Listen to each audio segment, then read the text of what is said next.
बिस्मिल्लाहिर्रहमानिर्रहीम अस्सलामुअलैकुम मुअज़्ज़ज़ नाज़रीन इन्फॉर्मर। मेरे करीबी रिश्तेदार ने बच्चा पैदा होने की खुशी में एक तकरीब रखी।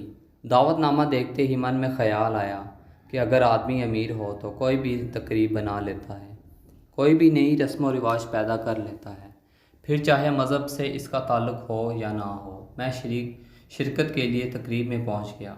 बहुत ही शानदार माहौल था। हर तरफ रंग बिरंगे कुमकुमे रोशन थे। अनवां इक़साम के लजीज़ खानों की खुशबू से पूरा माहौल महक रहा था।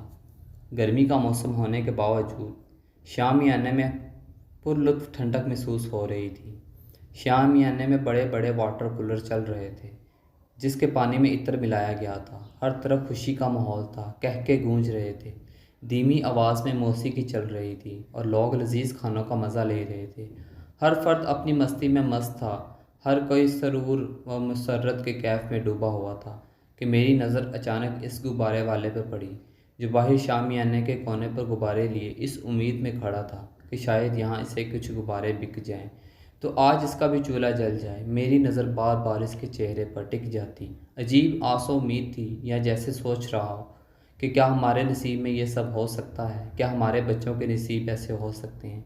इसके चेहरे के उतार चढ़ाव से ये सब साफ जाहिर हो रहा था। वो बार बार ललचाई नज़रों से इन लजीज़ खानों को देख रहा था। कभी खाना तकसीम करने वालों लड़कों की तरफ हसरत भरी निगाहों से देखता। मेरी नज़रें इसी गुब्बारे वाले पर जैसे जम सी गई थी। अचानक एक साहब इस गुब्बारे वाले के पास पहुँचे और इसे वहाँ से जाने के लिए कहने लगे और बहुत ही सख्त लहजा इख्तियार किया। इस गरीब को डांट रहे थे। इस गरीब की आंखों में आंसू आ गए। फिर मुझसे रहा नहीं गया। वैसे मैं कोई फरिश्ता सिर्फ इंसान नहीं हूँ, लेकिन इस गुब्बारे वाले की यह हालत मुझसे देखी ना गई। मैं इन साहब के पास गया और कहा, आपको क्या तकलीफ़ है जनाब इस गरीब के यहाँ खड़े रहने से?